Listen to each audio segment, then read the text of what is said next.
नमस्ते बच्चों, मैं Shrimati SP Navarkar GS HL high school अंग्रेजी माध्यम ओझर नासिक की हिंदी अध्यापिका आप सबका जीएस ई लर्निंग प्रोग्राम में सहर्ष स्वागत करती हूँ। सद्य परिस्थिति में कोविड-19 की महामारी की वजह से स्कूल बंद होने के कारण ई लर्निंग प्रोग्राम के द्वारा मैं आपका हिंदी व्याकरण एवं उपयोजित लेखन का मार्गदर्शन कर रही हूँ। तो चलिए इसी प्रणाली के अंतर्गत आज की तासिका में हम पत्र लेखन इस विधा की जानकारी लेंगे।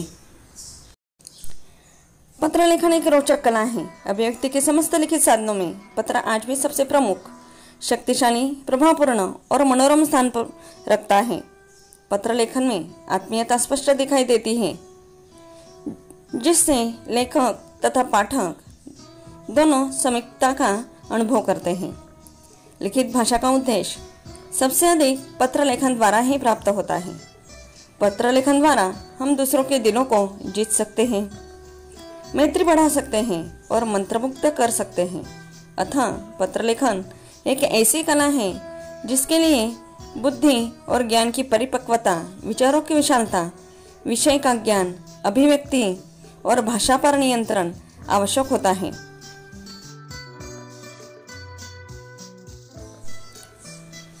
तो चलिए बच्चों, क्या है ये पत्र लेखन? देखते हैं पत्र लेखन की परिभाषा। लिखित रूप में अपने मन के भावों एवं विचारों को प्रकट करने का माध्यम पत्र है। पत्र का शाब्दिक अर्थ है ऐसा कागज जिस पर कोई बात लिखी अथवा छपी हो। पत्र के द्वारा व्यक्ति अपनी बातों को दूसरों तक लिखकर पहुंचाता है। हम पत्र को अभिव्यक्ति का एक सशक्त माध्यम भी कह सकते हैं। व्यक्ति जिन बातों को जुबान से अथवा मौखिक रूप से कहने में संकोच करता है, हिचकिचाता है, उन सभी बातों को वह पत्र लेखन के माध्यम से लिखित रूप में खुलकर अभिव्यक्त करता है। आजकल हमारे पास बातचीत करने, हालचाल जानने के अनेक आधुनिक साधन उपलब्ध हैं, जैसे telephone, mobile phone, email, fax आदि। प्रश्न यह उठता है कि फिर भी पत्र लेखन सीखना क्यों आवश्यक है? पत्र लिखना महत्वपूर्ण ही नहीं अपितु अत्यंत आवश्यक है। कैसे? जब आप विद्यालय नहीं जा पाते तब अवकाश के लिए प्रार्थना पत्र लिखना पड़ता है। सरकारी व निजी संस्थाओं के अधिकारियों को अपनी समस्याओं आदि की जानकारी देने के लिए पत्र लिखना पड़ता है। फोन आदि पर बातचीत अस्थायी होती है, यानी टेम्पररी होती है। इसके विपरीत लिखित दस्तावेज स्थायी रूप ले लेता है। स्थायी रूप यानी परमानेंट रहते हैं, यानी पत्र लेखन एक परमानेंट दस्तावेज है, एक परमानेंट डॉक्यूमेंट है।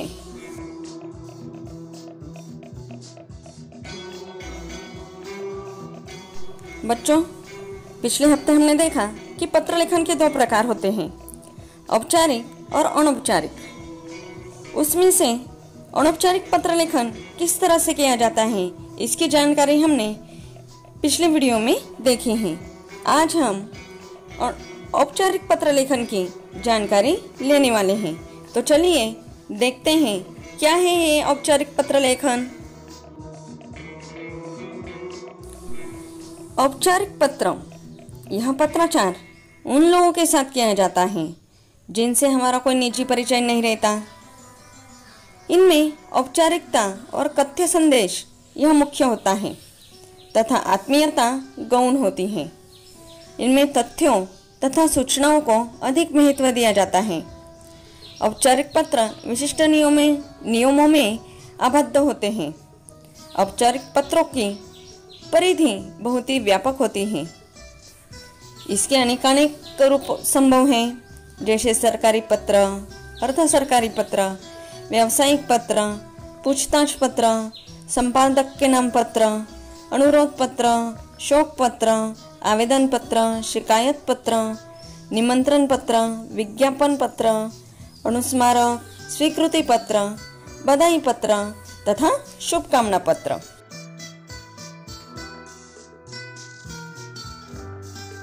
तो चलिए बच्चों, सर्वप्रथम हम देखते हैं औपचारिक पत्र की विशेषताएं। सरलता, पत्र की भाषा सरल, स्पष्ट तथा स्वाभाविक होनी चाहिए। इसमें कठिन शब्द या साहित्यिक भाषा का प्रयोग नहीं किया जाना चाहिए, क्योंकि भाषा की जटिलता पत्र को नीरस बना देती है।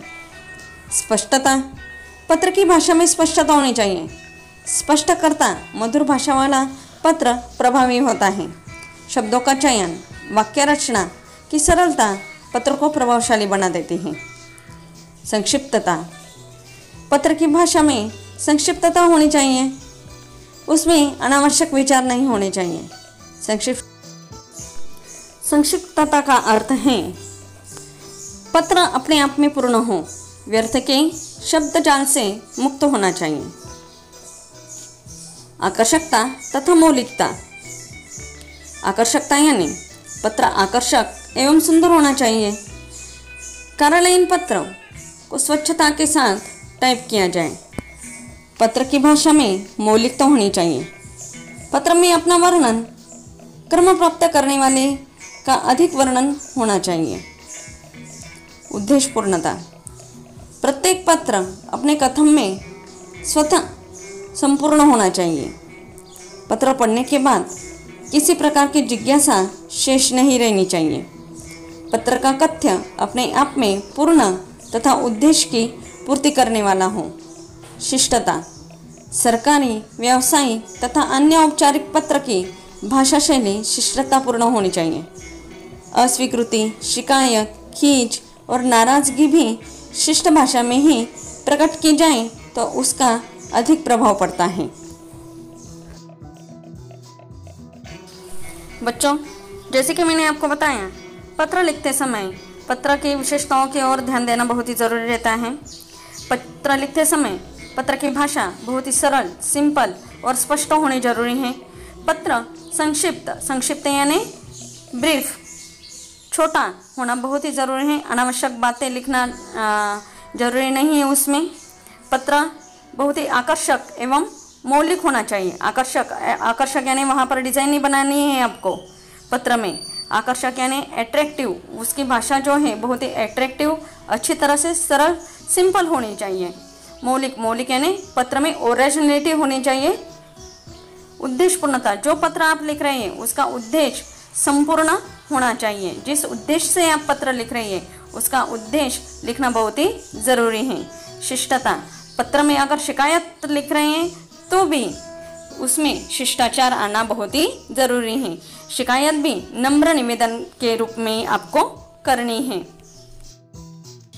बच्चों, अब तक हमने पत्र लेखन का अर्थ, पत्र लेखन का महत्व, पत्र लेखन की परिभाषा, पत्र लेखन के प्रकार, अनौपचारिक और औपचारिक पत्र लेखन का अर्थ, उसका महत्व, पत्र लिखते समय किन विशेषताओं पर ध्यान देना जरूरी है, ये सारी बातें देखें। अब हम औपचारिक पत्रों के अंगों की यानी औपचारिक पत्र की 7 पार्ट्स देखने वाले हैं। सबसे पहले औपचारिक पत्र का पहला पार्ट है पत्र प्रापक का पदनाम तथा पता। पत्र प्रापक यानी रिसीवर, आप जिसे पत्र लिखने वाले हैं उसका पदनाम यानी डेजिग्नेशन और उसका पता यानी एड्रेस। सबसे पहले अंग में आता है पत्र प्रापक का पदनाम तथा पता।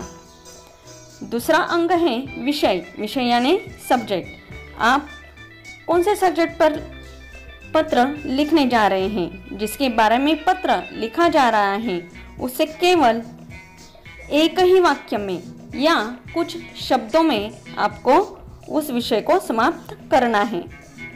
तीसरा अंग है संबोधन यानी आप जिसे पत्र लिखने वाले हैं उसे क्या कहकर आप संबोधित करने वाले हैं, क्या कहने वाले हैं, जैसे महोदय, माननीय, जैसे इंग्लिश में आप लिखते हैं रिस्पेक्टेड सर, रिस्पेक्टेड मैडम वगैरह। पत्र लेखन का चौथा अंग है विषय वस्तु। इसे 2 अनुच्छेदों में लिखते हैं। पहला अनुच्छेद अपनी समस्या के बारे में लिखें। आपकी क्या समस्या है, किस समस्या से रिलेटेड आप पत्र लिखने जा रहे हैं, उस समस्या का विश्लेषण करना बहुत ही जरूरी है। दूसरा अनुच्छेद, आप उनसे क्या अपेक्षा रखते हैं, उस समस्या का निराकरण किस तरह से करने की उनकी तरफ की अपेक्षा है, इसके बारे में आपको बताना है। और अंत में धन्यवाद देकर पत्र की समाप्ति करनी है। पत्र की समाप्ति के बाद आपको हस्ताक्षर करने हैं। हस्ताक्षर यानी आपको सिग्नेचर करनी है। वह स्वयं का नाम यानी अपना नाम आपको वहाँ पर लिखना है। भवदीय, भवदीय यानी जिस तरह से आप इंग्लिश में लिखते हैं योर्स फेथफुली लिखकर आपकी सिग्नेचर करनी है आपको, और फिर बाद में एंड में आपका नाम वहाँ पर लिखना है। पत्र का छठा अंग है प्रेषक का पता। प्रेषक यानी जो पत्र लिखने वाला है उसका नाम और पता। बहुत बार आपको प्रश्न में प्रेषक का और प्रति का यानी प्रापक का नाम दिया हुआ रहता है। दिनांक, दिनांक जिस दिन आप पत्र लिखने वाले हैं उसकी डेट आपको वहाँ पर लिखनी बहुत ही ज़रूरी होती है। उम्मीद है बच्चों आपको औपचारिक पत्र के आउटलाइन यानी प्रारूप और औपचारिक पत्र के 7 अंग यानी 7 पार्ट्स जो अभी अभी हमने देखे हैं उसकी अच्छी तरह से जानकारी मिल गई है और आपको समझ में आ गए हैं। बच्चों औपचारिक पत्र के बहुत सारे प्रकार हैं।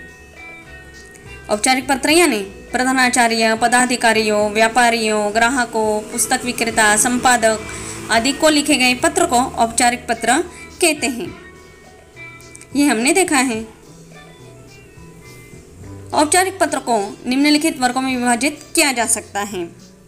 पहला है प्रार्थना पत्र या आवेदन पत्र, जिसे हम अंग्रेजी में कहते हैं रिक्वेस्ट लेटर, जो हम अवकाश सुधार आवेदन के लिए लिखते हैं। अवकाश यानी अगर आपको छुट्टी लेनी है तो आपको आपके प्रिंसिपल को लेटर लिखना होता है। वो पत्र औपचारिक पत्र कहलाता है और वो इसी प्रकार में आता है। संपादकीय पत्र यानी एडिटोरियल लेटर, शिकायत, समस्या, सुझाव, अपील और निवेदन के लिए लिखे गए पत्र को संपादकीय पत्र कहते हैं। ये पत्र संपादक के नाम लिखे जाते हैं, इसलिए ये संपादकीय पत्र कहते हैं। इस प्रकार के पत्र संपादक को संबोधित होते हैं, जबकि मुख्य विषय वस्तु जन सामान्य को लक्षित कर लिखी जाती है। ये बड़े लोग लिखते हैं, हमें ये प्रकार अभी नहीं है। कार्यालयीन पत्र ऑफिशियल लेटर, किसी सरकारी अधिकारी विभाग को लिखे गए पत्र को कार्यालयीन पत्र कहा जाता है। विभिन्न कार्यालयों के लिए प्रयोग किए जाने वाले अथवा लिखे जाने वाले पत्र को कार्यालयीन पत्र कहा जाता है। ये पत्र किसी देश की सरकार और अन्य देश की सरकार के बीच, सरकार और दूतावास के बीच, राज्य सरकार के कार्यालयों के संस्थानों आदि के बीच भी लिखा जाता है। चौथा और अंतिम पत्र का प्रकार है व्यावसायिक पत्र। ये पत्र दुकानदार, प्रकाशक, व्यापारी, संबंधी आदि को लिखा जाता है।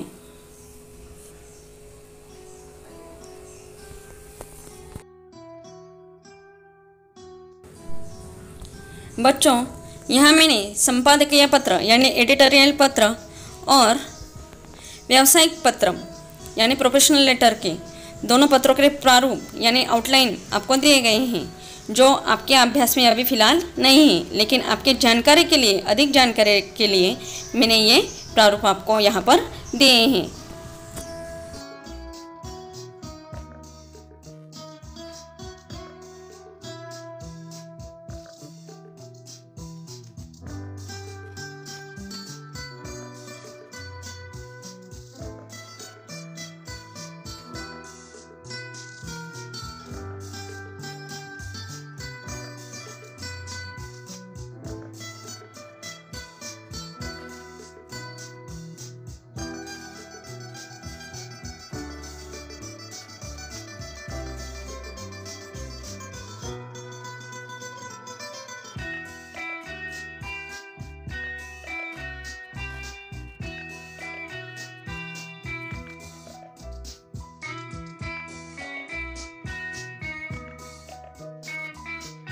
चलिए बच्चों, औपचारिक पत्र लेखन का एक उदाहरण देख लेते हैं, जिसके द्वारा औपचारिक पत्र लेखन किस प्रकार से करते हैं ये आपको अच्छे से समझ में आ जाएगा।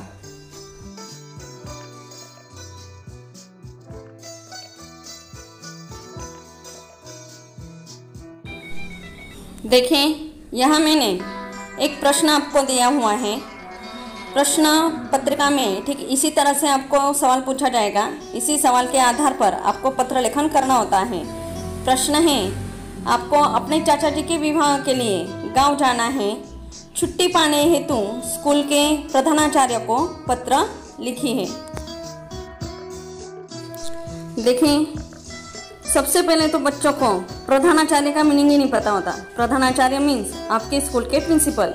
आपको गांव जाना है, इसके हेतु यानी इसको मद्देनजर रखते हुए आपको क्या लिखना है, लेटर लिखना है अपने प्रधानाचार्य को, प्रिंसिपल को छुट्टी मांगने के लिए। देखिए, यहाँ पर मैंने उदाहरण के तौर पर एक लेटर आपको दिया हुआ है। सबसे पहले जैसे कि मैंने प्रारूप में आपको बताया है कि सबसे पहले जिसे आप पत्र लिख रहे हैं उसका पता आपको लिखना है। देखिए, यहाँ पर विद्यालय का नाम और फिर उसका पता आपको लिखना है। बाद में आएगा विषय। विषय क्या आएगा, अवकाश के लिए निवेदन, अवकाश यानी छुट्टी। फिर बाद में संबोधन, महोदय मीन्स इंग्लिश में जैसे आप कहते हैं रिस्पेक्टेड सर, ठीक उसी तरह से हिंदी में कहेंगे महोदय। निवेदन है कि मेरे चाचा जी का विवाह दिनांक 29 नवंबर 2011 को होना निश्चित हुआ है। विवाह के समारोह में शामिल होने के लिए माँ के साथ मुझे जाना है। मैं आगामी 3 दिन विद्यालय में उपस्थित नहीं रहूँगा, अतः आपसे अनुरोध है कि आप मुझे दिनांक 28 से 30 नवंबर 2011 तक का अवकाश देने की कृपा करें। सर धन्यवाद, आपका आज्ञाकारी शिष्य। फिर बाद में आएगा आपका नाम, आपकी कक्षा, आपका अनुक्रमांक यानी रोल नंबर, और जिस दिन आप लेटर लिख रहे हैं वो डेट आपको वहाँ पर लिखनी है। जैसे कि मैंने आपको प्रारूप में बताया था, संबोधन के बाद विषय वस्तु 2 अनुच्छेदों में लिखनी है। पहला अनुच्छेद जिसमें आप अपनी समस्या के बारे में लिखेंगे, और दूसरा अनुच्छेद जहाँ पर आप जिसे पत्र लिख रहे हैं उनसे क्या अपेक्षा रखते हैं उसके बारे में लिखेंगे। फिर बाद में धन्यवाद देकर आपको पत्र की समाप्ति करनी है। एंड में आपके हस्ताक्षर व आपका नाम आएगा। हस्ताक्षर यानी आपके सिग्नेचर और आपका नाम आएगा। फिर नीचे आपका रोल नंबर, जैसे कि आप यहाँ पर प्रधानाचार्य को पत्र लिख रहे हैं इसलिए यहाँ पर क्या लिखेंगे, आपका रोल नंबर, आपका अनुक्रमांक वगैरह आप लिखेंगे। और दिनांक लिखना बिल्कुल भूलना नहीं है। उम्मीद है बच्चों आपको पत्र लेखन की पूरी जानकारी मिल गई है। देखो बच्चों, जैसे कि मैंने पहले आपको बताया है कि बहुत बार सवाल में प्रेषक का नाम दिया हुआ रहता है, प्रापक का नहीं। प्रेषक यानी जो पत्र लिखता है उसका, जैसे कि ये औपचारिक पत्र है, प्रापक यानी रिसीवर का नाम कभी भी नहीं दिया हुआ रहता है, क्योंकि हम ये लेटर किसी अधिकारी को, किसी संपादक को, प्रधानाचार्य को लिखते हैं, यानी अपने से बड़े ओहदे वाले लोगों को ये लेटर लिखा जाता है। इसलिए रिसीवर का नाम कभी भी यहाँ पर मेंशन नहीं होता, ये बात ध्यान में रखिए। यहाँ पर जो नाम दिया हुआ रहता है, सवाल में जो नाम दिया हुआ रहता है वो प्रेषक का ही नाम रहता है, यानी ये आपका नाम दिया हुआ रहता है। इसी नाम का प्रयोग करके आपको क्या लिखना हुआ रहता है, क्या करना होता है, लेटर लिखना पड़ता है।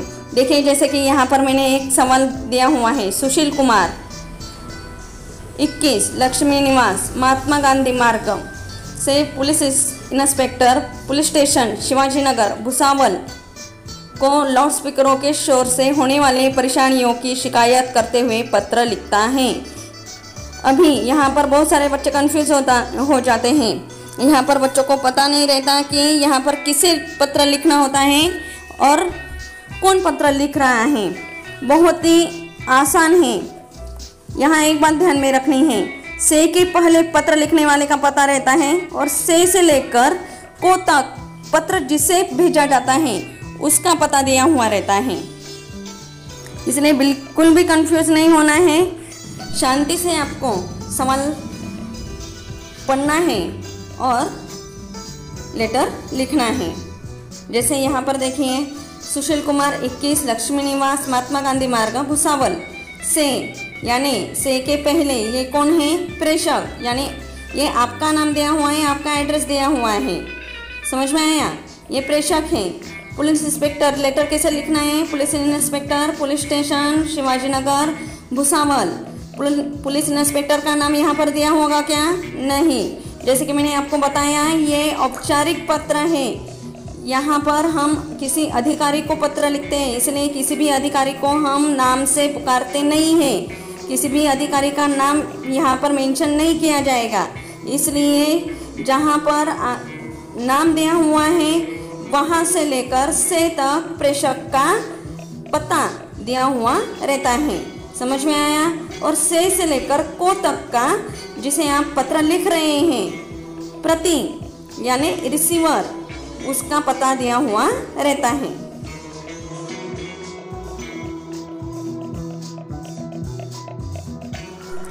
उम्मीद है बच्चों आपको औपचारिक पत्र की पूरी जानकारी मिल गई है। यहाँ मैंने अन्य 2 लेटर दिए हुए हैं, अन्य 2 पत्रों के उदाहरण आपको दिए हुए हैं, जिसमें एक है अनुरोध पत्र और दूसरा और एक प्रधानाचार्य को प्रार्थना पत्र दिया हुआ है, जो स्थानांतरण के ऊपर लिखा हुआ है, जिसका अभ्यास करके आप अच्छी तरह से औपचारिक पत्र किस प्रकार से लिखना है इसकी जानकारी आपको मिल जाएगी। यहाँ पर स्टॉप करके आप वो लेटर लिख सकते हैं और ये लेटर आपको लिखने हैं आपके नोटबुक में। ये तीनों लेटर आपको अपने नोटबुक में लिखने हैं। औपचारिक पत्र नाम डालना है और ये तीनों पत्र आपको आपके कॉपी में नोट डाउन करने हैं।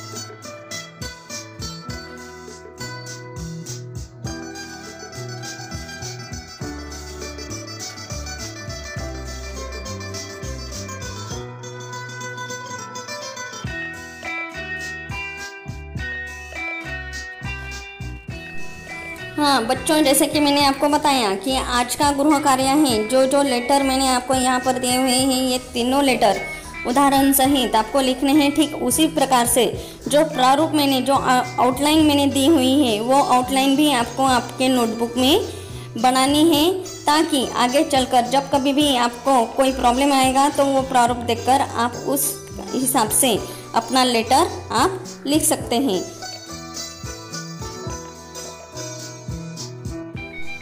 उम्मीद है बच्चों आज की वीडियो से आपको औपचारिक पत्र यानी फॉर्मल लेटर किस तरह से लिखना है इसकी पूरी जानकारी आपको मिल गई है।